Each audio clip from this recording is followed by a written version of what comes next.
Hello friends, welcome to study कर। मैं हूं आपका दोस्त प्रभाकर। आज के इस लेक्चर में हम डिस्कस करेंगे 7 जुलाई 2023 के मोस्ट इंपॉर्टेंट करेंट अफेयर्स के क्वेश्चन। तो आप इस पूरे लेक्चर को बहुत ही ध्यान से लास्ट तक जरूर देखिएगा। आज का पहला क्वेश्चन है, एसबीआई के मुख्य वित्तीय अधिकारी यानी सीएफओ कौन बने हैं? तो दोस्तों, स्टेट बैंक ऑफ इंडिया के चीफ फाइनेंशियल ऑफिसर यानी सीएफओ कामेश्वर राव कोदावंती बने हैं। कौन बने हैं दोस्तों? कामेश्वर राव कोदावंती।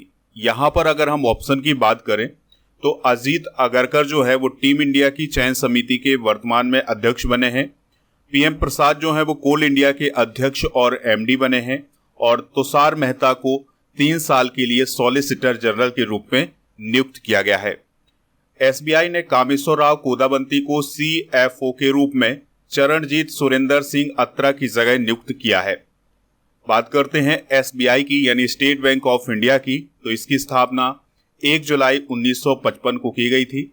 इसका हेडक्वार्टर है मुंबई, महाराष्ट्र में। इसके वर्तमान में अध्यक्ष हैं दिनेश कुमार खारा और यह एक सार्वजनिक क्षेत्र का बैंक है। दोस्तों, बैंकिंग से रिलेटेड कुछ इंपॉर्टेंट करेंट अफेयर्स भी डिस्कस करते हैं। तो एसबीआई ने देश भर में 34 ट्रांजैक्शन बैंकिंग केंद्र अभी हाल ही में लॉन्च किए हैं। एचडीएफसी लिमिटेड और एचडीएफसी बैंक का अभी हाल ही में विलय हो गया है। और भारत का सबसे बड़ा बैंक कौन बना गया है? HDFC bank.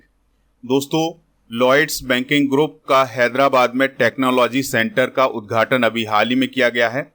और भारतीय रिजर्व बैंक ने नागालैंड की राजधानी कोहिमा में अपना उप कार्यालय अभी हाल ही में खोला है। आप इस पूरे लेक्चर को बहुत ही ध्यान से लास्ट तक जरूर देखिएगा। लास्ट में आपसे एक क्वेश्चन पूछा जाएगा जिसका आंसर आपको कमेंट बॉक्स में देना है। चैनल पर अगर आप पहली बार आए हैं तो सब्सक्राइब कर लें, बेल आइकॉन भी दबा लें जिससे आपको समय पर सबसे पहले नोटिफिकेशन मिल सकेगा। टेलीग्राम पर जाइए, टेलीग्राम पर आपको हमारा पीडीएफ मिल जाएगा। तो दोस्तों, टेलीग्राम पर जाना है, स्टडी कर ऑफिशियल आपको सर्च करना है तो चैनल मिल जाएगा हमारा। चैनल को ज्वाइन करेंगे तो आपको पीडीएफ भी मिल जाएगा। और इसके अलावा आप हमारे ऐप को भी डाउनलोड कर सकते हैं। ऐप का लिंक डिस्क्रिप्शन बॉक्स में दिया गया है, तो वहां पर आपको पीडीएफ मिल जाएगा। दोस्तों, अगर आपको ये लेक्चर पसंद आता है तो आप इसे लाइक करें, शेयर करें सभी दोस्तों को सभी सोशल मीडिया प्लेटफॉर्म पर। अगला क्वेश्चन है, भारत ने स्टार्टअप 20 की मसाल किस देश को सौंपी है? आंसर हो जाएगा ब्राजील। दोस्तों, यहां पर मसाल सौंपने का अर्थ यह है कि इसकी मेजबानी भारत ने ब्राजील को दी है। यहां पर ऑप्शन की अगर हम बात करें तो 2021 का जो G20 सम्मेलन हुआ था वो हुआ था इटली में। 2022 का G20 सम्मेलन इंडोनेशिया में हुआ था। 2024 का जो G20 सम्मेलन है ये ब्राजील में होने वाला है। और 2025 का G20 सम्मेलन साउथ अफ्रीका में होगा। इसके अलावा याद रखिएगा 2023 का सम्मेलन G20 का कहाँ हो रहा है? भारत में हो रहा है। और भारत में जो G20 का सम्मेलन हो रहा है दोस्तों, उसकी थीम जरूर याद रखिएगा क्योंकि थीम आपसे एग्जाम में पूछी जा सकती है। तो थीम है इसकी one earth, one family, one future. अब हम बात करते हैं स्टार्टअप 20 की। तो दोस्तों, स्टार्टअप 20 के जो अध्यक्ष हैं डॉक्टर चिंतन वैष्णव, तो उन्होंने ऑफिशियली रूप से ब्राजील को मसाल सौंपी है क्योंकि ब्राजील को अगले वर्ष G20 की अध्यक्षता करनी है। तो इसी प्रकार से दोस्तों, G20 के अंतर्गत बहुत सारे ग्रुप बने हुए हैं। उन्हीं में से एक ग्रुप है स्टार्टअप 20। इसी प्रकार से महिला 20 बना हुआ है, यूथ 20 बना हुआ है। तो जो स्टार्टअप 20 की जो मेजबानी है वो किसे सौंपी है? भारत ने ब्राजील को सौंपी है। अभी हाल ही में गुरुग्राम, हरियाणा में स्टार्टअप 20 एंगेजमेंट ग्रुप का सम्मेलन भी हुआ था। G20 की भी बात कर लेते हैं तो G20 की स्थापना 1999 में हुई थी। और दोस्तों, इस G20 में 19 देश और यूरोपीय यूनियन शामिल हैं। चलिए डिस्कस करते हैं कि वो कौन कौन से देश इसमें शामिल हैं। Argentina, Australia, Brazil, Canada, China, France, Germany, India, Indonesia, Italy, Japan, Mexico, Russia, Saudi Arabia, South Africa, South Korea, Turkey, UK, America और यूरोपीय यूनियन है। दोस्तों, अगर हम बात करें जनसंख्या की तो 2/3 जनसंख्या इन 20 देशों के पास है। और जो पूरे विश्व की जो ग्लोबल जीडीपी है उसका 85% हिस्सा इन 20 देशों के पास है। और एक पॉइंट और याद रखना है कि G20 का कोई भी हेडक्वार्टर नहीं है। जिस देश के द्वारा इसकी मेजबानी की जाती है उसी देश में इसका अस्थायी मुख्यालय बना दिया जाता है। दोस्तों, ब्राजील की भी बात आई थी, तो ब्राजील की बात करें तो यह दक्षिण अमेरिका महाद्वीप में स्थित है और दक्षिण अमेरिका महाद्वीप का यह क्षेत्रफल की दृष्टि से सबसे बड़ा देश है। इसकी कैपिटल है ब्रासिलिया और राष्ट्रपति हैं यहाँ के लूला दा सिल्वा और मुद्रा है ब्राजीलियाई रियाल। नेक्स्ट क्वेश्चन है, राजनीतिक दलों को अपने वित्तीय विवरण दाखिल करने की अनुमति देने के लिए पोर्टल किसने लॉन्च किया है? आंसर हो जाएगा इलेक्शन कमीशन ऑफ इंडिया ने। तो भारत का जो निर्वाचन आयोग है उसके द्वारा एक ऐसा पोर्टल लॉन्च किया गया है जिसमें पॉलिटिकल पार्टी अपना फाइनेंशियल स्टेटमेंट दाखिल कर सकती हैं, यानी कि उसमें अपना जो वित्तीय विवरण है वो दाखिल कर सकती हैं। यहाँ पर दोस्तों विभिन्न प्रकार के आयोग की बात हुई है, तो वित्त आयोग के जो अध्यक्ष हैं वो कौन है? NK सिंह हैं। और विधि आयोग के जो अध्यक्ष हैं वो वर्तमान में कौन है? ऋतुराज अवस्थी हैं। चुनाव आयोग की बात करें तो उसके अध्यक्ष हैं राजीव कुमार। और यहाँ पर महिला आयोग की भी बात हुई है, तो महिला आयोग की जो अध्यक्ष है वर्तमान में वो हैं रेखा शर्मा। दोस्तों, भारत के चुनाव आयोग ने रजिस्टर्ड पॉलिटिकल पार्टी के लिए वित्तीय विवरण दाखिल करने की अनुमति देने के लिए एक पोर्टल लॉन्च किया है। यानी जितनी भी रजिस्टर्ड पॉलिटिकल पार्टी होंगी इस पोर्टल में अपना वित्तीय विवरण दाखिल कर सकती हैं। दोस्तों, इस पहल का उद्देश्य क्या है? इस पोर्टल का उद्देश्य क्या है? राजनीतिक दलों को वास्तविक रिकॉर्ड दाखिल करने में आने वाली कठिनाइयों को दूर करना, यानी वो आसानी से अपनी वित्तीय रिपोर्ट जो है वो उसमें दाखिल कर सकते हैं। यहाँ पर बात आई है इलेक्शन कमीशन ऑफ इंडिया की, यानी भारत के चुनाव आयोग की। तो इसकी स्थापना 25 जनवरी 1950 को हुई थी। इलेक्शन कमीशन ऑफ इंडिया के द्वारा लोकसभा, राज्यसभा, राज्य की विधानसभाओं, राष्ट्रपति और उपराष्ट्रपति के चुनाव का संचालन किया जाता है। हमारे भारतीय संविधान के अनुच्छेद 324 से 329 तक चुनाव आयोग का वर्णन किया गया है। वर्तमान में मुख्य चुनाव आयुक्त हैं राजीव कुमार और अन्य चुनाव आयुक्त हैं अनूप चंद्र पांडे और अरुण गोयल। दोस्तों, मुख्य चुनाव आयुक्त का जो कार्यकाल होता है वो होता है 6 वर्ष का या उसकी 65 वर्ष की आयु। जो पहले हो जाए वही उसका कार्यकाल माना जाएगा। मुख्य चुनाव आयुक्त को राष्ट्रपति के द्वारा शपथ दिलाई जाती है। दोस्तों, बात करते हैं वर्तमान में राष्ट्रीय पार्टियों की। तो वर्तमान में भारत में 6 राष्ट्रीय पार्टियां हैं, बीजेपी, कांग्रेस, मार्क्सवादी कम्युनिस्ट पार्टी, आम आदमी पार्टी, बहुजन समाज पार्टी और नेशनल पीपुल्स पार्टी। तो अभी हाल ही में यानी 2023 में किस पार्टी को राष्ट्रीय पार्टी का दर्जा दिया गया है? तो याद रखिएगा, आम आदमी पार्टी को। आम आदमी पार्टी के संयोजक कौन है? अरविंद केजरीवाल हैं, जो कि दिल्ली के मुख्यमंत्री भी है। अगला प्रश्न है, किसे एसोचैम बिजनेस एक्सीलेंस अवार्ड 2023 में 2 अवार्ड मिले हैं? तो दोस्तों, अभी हाल ही में एसोचैम बिजनेस एक्सीलेंस अवार्ड प्रदान किए गए हैं और इसमें 2 अवार्ड NMDC को प्राप्त हुए हैं। किसे? NMDC को। यहाँ पर HAL की बात आई है तो इसका फुल फॉर्म होता है हिंदुस्तान एरोनॉटिक्स लिमिटेड। इसरो का फुल फॉर्म होता है Indian space research organisation. DRDO का फुल फॉर्म होता है defence research and development organisation. और NMDC का फुल फॉर्म होता है नेशनल मिनरल डेवलपमेंट कोऑपरेशन। तो दोस्तों, अभी एसोचैम एक्सीलेंस अवार्ड 2023 में NMDC को खनिज विकास पुरस्कार और employer brand of the year award प्राप्त हुआ है। बात कर लेते हैं NMDC की। तो दोस्तों, इसका फुल फॉर्म आपको पता ही है, क्या होता है? National mineral development cooperation. इसकी स्थापना 1958 में की गई थी। इसके वर्तमान में अध्यक्ष और MD हैं सुमित देव। मुख्यालय इसका हैदराबाद में है और यह एक नवरत्न सार्वजनिक क्षेत्र का उद्यम है और यह इस्पात मंत्रालय के अंतर्गत काम करता है। 2023 में प्रदान किए गए कुछ प्रमुख पुरस्कार डिस्कस करते हैं। तो दोस्तों, मिस यूनिवर्स 2022 का खिताब दिया गया है R बॉनी गैब्रियल को, जो कि अमेरिका की हैं। ज्ञानप्पन पुरस्कार 2023 दिया गया है कवि V मधुसूदन नायर को। यूनेस्को शांति पुरस्कार मिला है एंजेला मर्केल को। और दोस्तों, याद रखिएगा कि एंजेला मर्केल जो हैं वो कहाँ की है? जर्मनी की हैं। ठीक है। 32वां GD बिरला पुरस्कार 2022 किसे प्रदान किया गया है? प्रोफेसर नीलेश B मेहता को। Order of the white eagle जो कि पोलैंड का सम्मान है, ये किससे दिया गया है? यूक्रेन के राष्ट्रपति वोलोदिमीर जेलेंस्की को। राजा राम मोहन राय राष्ट्रीय पुरस्कार 2020 किसे प्रदान किया गया है? A.V.K. प्रसाद को। मार्कोनी प्राइज 2023 प्राप्त हुआ है प्रोफेसर हरि बालकृष्णन को।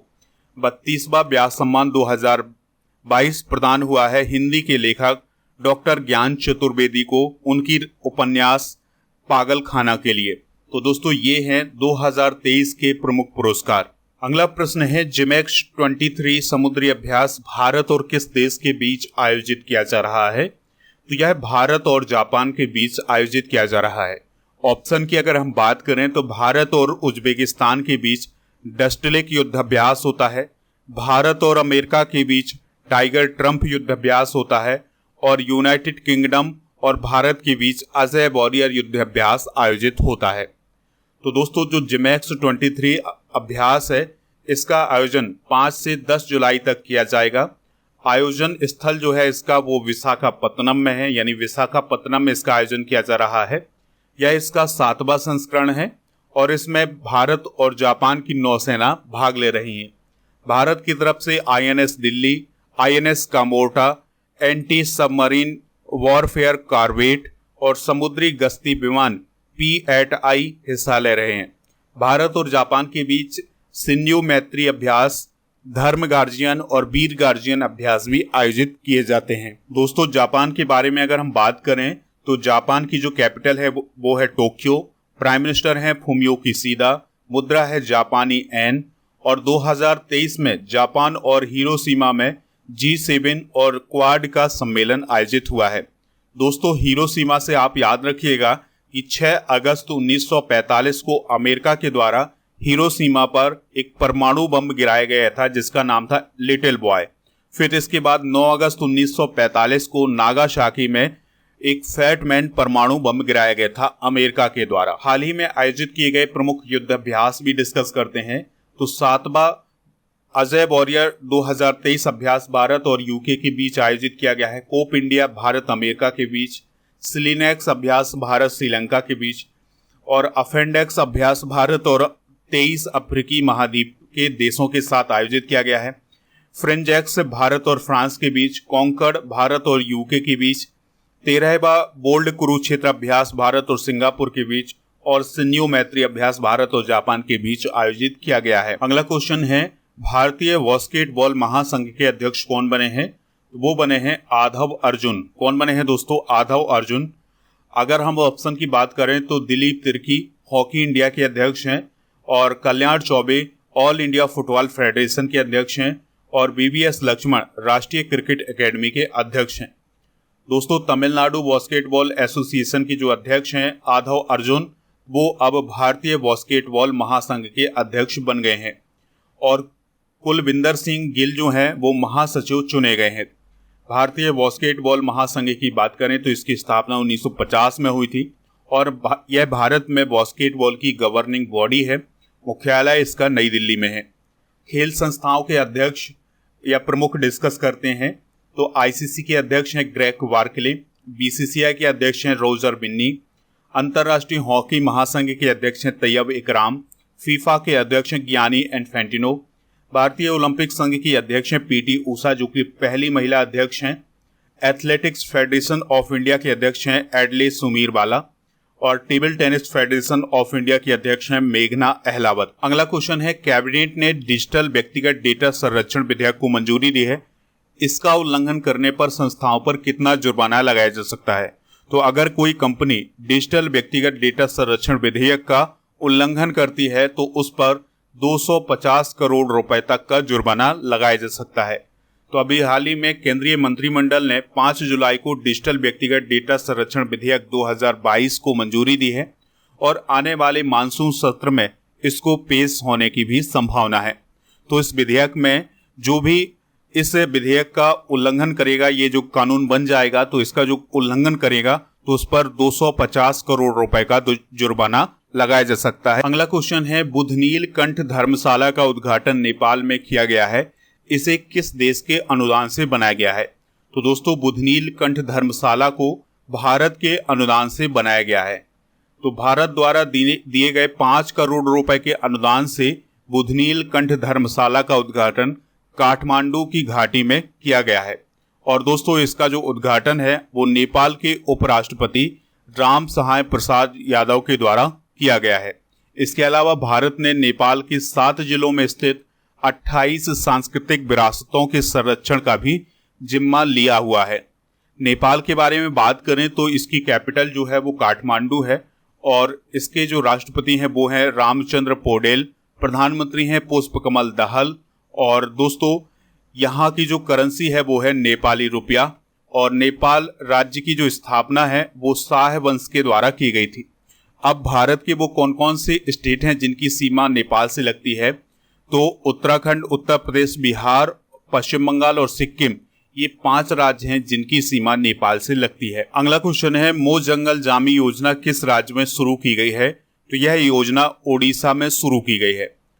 इसके अलावा ऑप्शन की अगर हम बात करें तो मध्य प्रदेश में सीखो कमाओ योजना, लाडली बहना योजना, छत्तीसगढ़ में मुख्यमंत्री मितान योजना, राजस्थान में चिरंजीवी स्वास्थ्य बीमा योजना शुरू की गई है।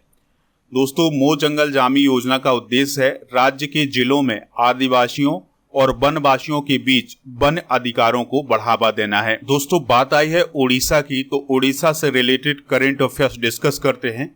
तो अभी हाल ही में GSI द्वारा ओडिशा में भारत का सबसे बड़ा नेचुरल आर्क खोजा गया है।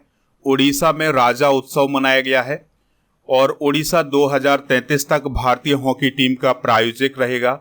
1 अप्रैल को ओडिशा या उत्कल दिवस मनाया गया है और पहला जनजातीय खेल महोत्सव 2023 ओडिशा राज्य में आयोजित हुआ है। यहाँ पर बात आई थी योजना की, तो दोस्तों मुख्यमंत्री एकल महिला स्वरोजगार योजना उत्तराखंड में, नंदन कानन योजना राजस्थान में, अरुणोदय 2.0 योजना असम में और स्टाइपेंड योजना केरल में, मुख्यमंत्री शिक्षा पुरस्कार योजना ओडिशा में, हर घर गंगा जल आपूर्ति योजना बिहार में, 1 डिस्ट्रिक्ट 1 स्पोर्ट्स योजना उत्तर प्रदेश में और मुख्यमंत्री बाल आशीर्वाद योजना मध्य प्रदेश में शुरू की गई है। अगला क्वेश्चन है, बचपन में मधुमेह और उससे होने वाली मौतों के मामले सबसे अधिक कहां दर्ज किए गए हैं? तो ये भारत में दर्ज किए गए हैं। तो दोस्तों, जामा नेटवर्क जर्नल में प्रकाशित एक हालिया अध्ययन में ये पता चला है कि भारत में 2019 में बचपन में मधुमेह के मामले और मौतों की सबसे अधिक संख्या दर्ज की गई है, जो कि एक चिंता का विषय है। यानी बचपन में ही मधुमेह हो रहा है और उसके कारण मौतें भी हो रही हैं। तो दोस्तों, यह आंकड़ा भारत में सबसे अधिक पाया गया है। अगर हम बात करें दोस्तों मधुमेह की या डायबिटीज की, तो जो हमारे शरीर में इंसुलिन हार्मोन होता है, जब उसकी कमी होती है तो हमारे शरीर में शर्करा बढ़ जाती है और इसके कारण डायबिटीज है वो हो जाती है। चलिए दोस्तों, अब हम कल के करंट अफेयर्स को एक बार रिवाइज करते हैं, फिर इसके बाद जनरल नॉलेज के पिटारे को डिस्कस करेंगे। लास्ट में आपसे एक क्वेश्चन पूछेंगे जिसका आंसर कमेंट बॉक्स में देना है।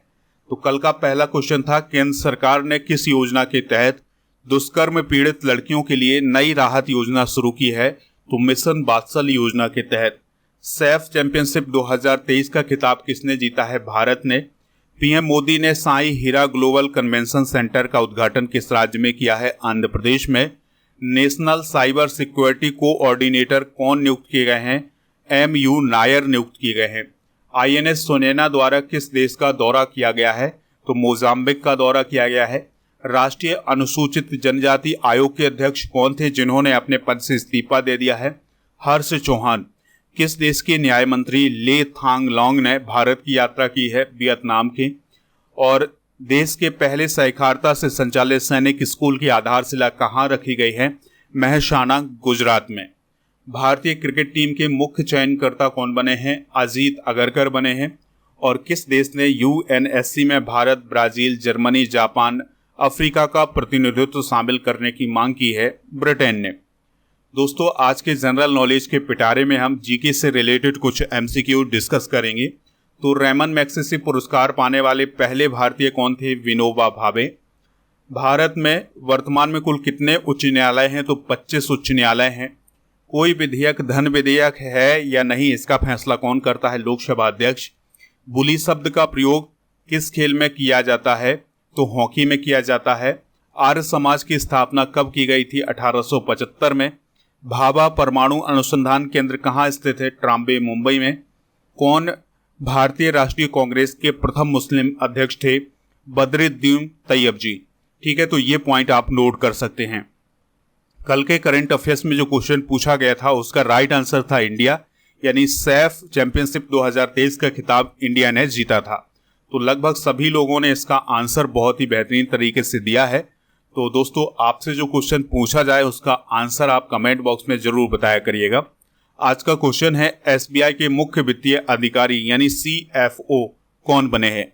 जो भी इसका राइट आंसर हो कमेंट बॉक्स में जरूर बताइएगा। लेक्चर पसंद आया हो तो लाइक करें और शेयर भी करें सभी दोस्तों को सभी सोशल मीडिया प्लेटफॉर्म पर। जय हिंद, वंदे मातरम।